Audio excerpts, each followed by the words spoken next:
I love to read.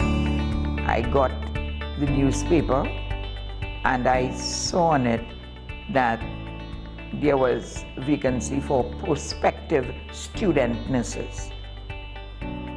So I decided, why not? Because children at that point in time really interested me. And I applied. In 1970, I was called in, and at that time we had the revolution, the 1970 revolution. And then I got another call saying, don't come, the country has an unrest. And I was very sad. Not about the unrest. At that time, you're not bothering about those things. With this Black Power revolution, you're living there with your parents, parent, because my father had already died. And I'm living there with my mother and my brothers and sisters. And we heard about this Black Power movement. And what I remember distinctly they were saying is that the black man can now work in banks, and the black man can get positions in the country which only the white man had at that time. And I said, well, okay, it's a good thing. That's all I said. Okay, it's a good thing. And then I got another call, not call, in those days, I got a letter saying, I would like you to come in on the 21st of September, 1970. And I was only too happy to go to Port of Spain. A little fearful because I'm leaving the country, because that is many miles from, I was born in Solibia village. So I have to leave Solibia now and go to Port of Spain. And I'm away from my parents, and I'll be living in a room by myself with other prospective student nurses around. But I did that. I started nursing on the 21st of September 1970. So this year, 21st of September, if I live, I'll be a nurse for 45 years. So I have a wealth of experience. I retired at age 60, as most people would, some before for whatever reason. And I am back now. So right now, I am 66 years old. I studied at Port of Spain General Hospital, 73. We studied for 3.5 years in those days. You know, that training was what took me through my life, where you would go to the school for the deaf, you'll go to the school for the dumb. You would go to the dump we call it on the Bitham estate.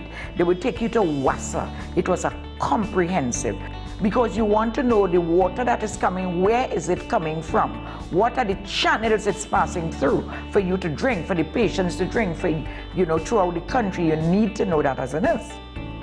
That's how I know a lot of things. That's how I know that you must boil water before you give your babies, and you know exactly the root of it. On the Bitham estate, you see where garbage is stored, where it is carried, what they do, how you bury some garbage just buried, and into nursing, when you discard, immunization bottles and, things like that, how deep it is buried. So you are doing things. Your concept of nursing is now more than just looking after somebody, caring for them, and that's it. You know what is happening really. With the whole assimilation of things, you know what is happening, and it makes you a better nurse.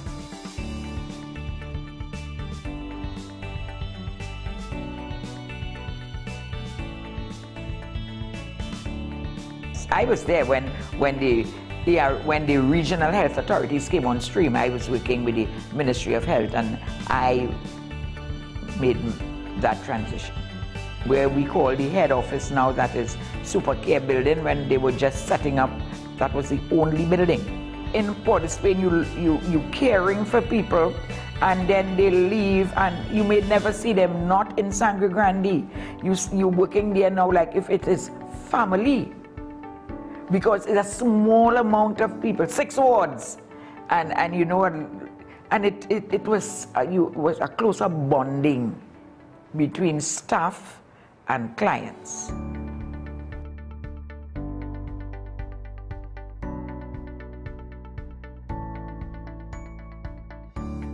The areas that interest me was children, pediatrics, so much so that when I was finished working in 73, before I go back to my room in the hostel,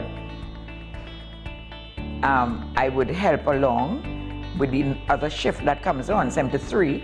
I'm supposed to be finished at 3, and there was I staying, helping the 3 to 10, but only on the children's ward. Sometimes I would go back to the hostel, come again, and stay there. So when they are giving over that ward to the night staff, there I am with them, and then I would leave and walk across. It's because it's on the same compound. The hostel is right there. Because I love that children's ward. I went off to do midwifery in 1981. I was asked since in 79 to do midwifery, and I was, or at that time I was just, every time they asked I would be pregnant. So I didn't want to go and do midwifery because I didn't know what I was getting into, pregnant. And then I got this last call saying, if you don't come now, you will not be a midwife. But I came in, I just had my son, he was 9 months old, 1980, and I entered the field of midwifery, and there was no stopping from there. I know I had reached the area that I was getting full satisfaction.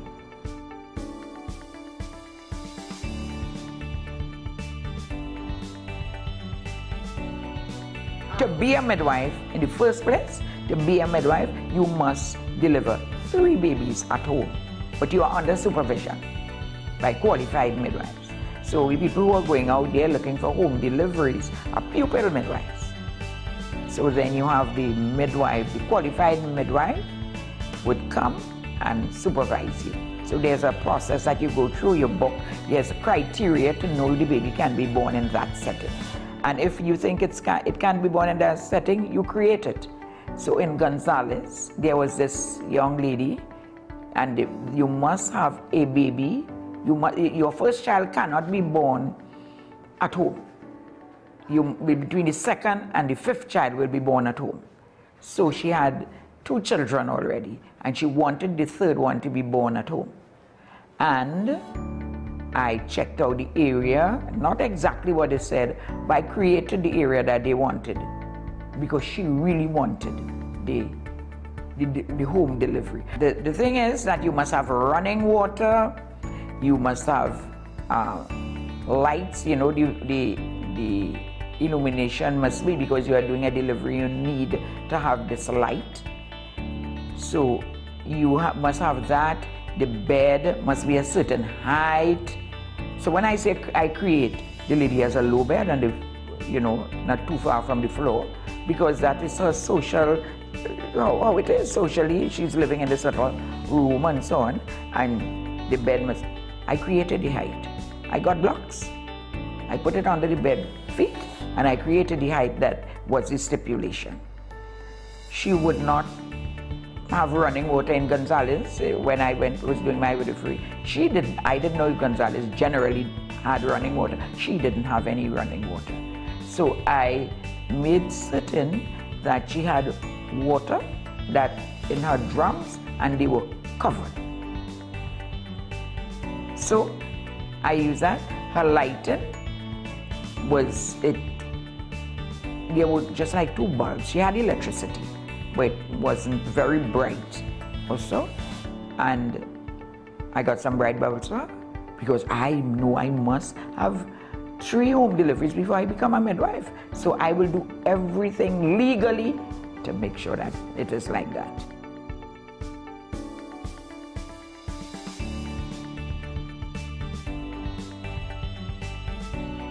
I am a Lamaze tutor in the county of St. Andrews and David from the year 1991. One of my brightest moments, and I'm going to speak about this bright moment in the Lamaze, because if you know me and if you hear me, Lamaze is me now. Joanna is Lamaze. one of my brightest moments is when this young lady came to me and she said, I have been booked for a cesarean section. And she said, I asked her, how far are you in the pregnancy? And she told me, I think she was like 24 weeks. So she came, I said, come. And both her and her husband were coming. But I found him not coming as often as she was coming. So I said to him, why are you not coming as often? He said, I have to work so much. I said, why are you working so hard? He said, because my wife is to have a cesarean section. I have to make the money because they were going privately to do it. I said, okay. And I said to God, I said, Father, let us reverse this whole thing. So I am palpating her. The baby head is not where I want it to be, down in that pelvic area. It's more to the side, and it's kind of higher. And I said, we are going to do our exercises. She did an ultrasound, and she said the head is down in the area where it is supposed to be. And she asked me what I did, and I said, nothing. I said, I didn't do anything. And she went into the theater. When they were all gowned up and everything, she said, I am feeling to push, and out comes the baby. Normal. I went and do a home visit after that, bathed the baby, and everything is fine. That's just one example. That was so touching to me. Whereas she was planning for the cesarean section, and her husband was working so hard to get how many thousands of dollars that she was charged. And I can say it was $30,000 she had to get for the cesarean section. That's what she said to me. And I was so happy that I was able to assist in the baby's head coming down, and she had a normal delivery, not even with any episiotomy. I want to say that the reason why I started teaching Lamaze classes is because of my own personal experiences. Because when I became pregnant, I had a horrible obstetric history. I would be having miscarriages after miscarriage. And then Dr. Patina Sharadika Sutia, and then didn't Patina Sharadika Sutia. So I said to myself, well, oh, these children, I don't have to have no Sharadika Sutia. That's what I told myself. And I said, if I was aware as a pregnant mommy having a baby, if I had knowledge, I would have behaved differently. So because of my personal experience and how I personally felt, I didn't want many people to feel how I felt. Nobody's there to tell you anything. Nobody's teaching you anything. If I have a group of people, I can share my experiences, share my knowledge, share all the, training that I get with them and make things better. Much better. So one way it is benefiting the ERHA is that you do not have to have mothers staying long where you have to, it will cause the stay longer when somebody stays in the hospital. And secondly, the midwives would be much more comfortable when they are delivering somebody who did Lamaze classes. So it makes the work easier. A midwife said to me recently, when casualty calls you at the ward 4 and they say, I am sending down an 8 centimeters, that means the person is 8 centimeters. So what they're saying, prepare for delivery. That's what casualty is saying anyway. And she says in a man, I am certain that person who is coming there went to Joanna's Lama's class. And it would be so true. I really want to start by saying, I want to really thank the primary care nurse manager for nominating me as one of the persons in this region to be given this award. The primary care nurse manager, Nurse Maureen Edwards, she called me and she said, Joanna, I am nominating you as one of the persons, excellence in community service. She said, I want to nominate you in that category because I know you teach Lama's classes. I was all in a bubble just to be nominated. And that was the end of me. And I sent it. And then they say, and the winner is. And my heart was beating like it's going to come through my chest. And they pulled out the certificate and they called my name. Wow, I'm living in this bubble again. Sangre Grande Regional Corporation gave me an award as being also an excellent community person in health. And I also got an award from the community of Valencia. You know, one of the business people gave me an award for being a health professional. That one said that a dependable health professional, they said. So, and community is my thing. I like primary health care. I want to prevent people from coming into hospital.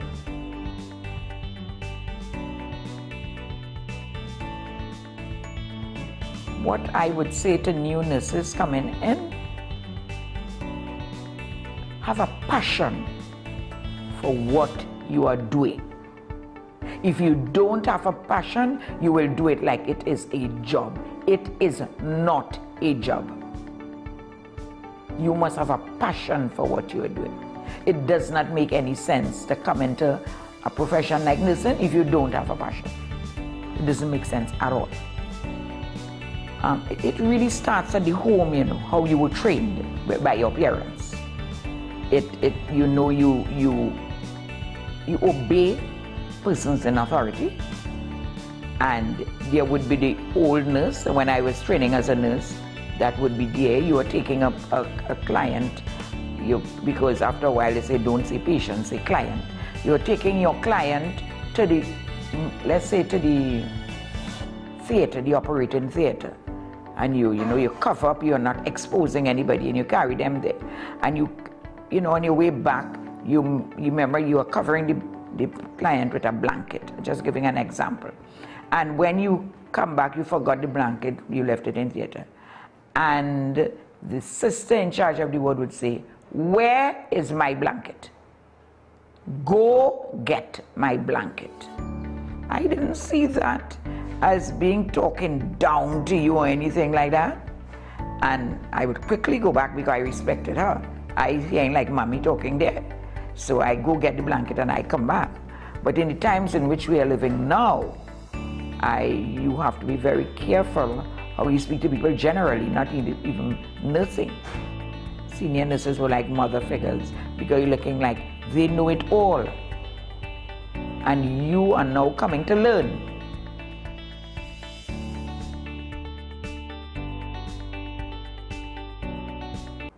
Let's have some passionate midwives, in strategic areas. And then ladies feel comfortable. I am certain, I am not talking off my head, I am certain if we follow news, the nutrition, the exercise, the water, and the sanitation, so many less cesarean sections we would have, because a cesarean section is a risky thing. I would like to see Lamas being as an alternative method used for deliveries in Trinidad and Tobago.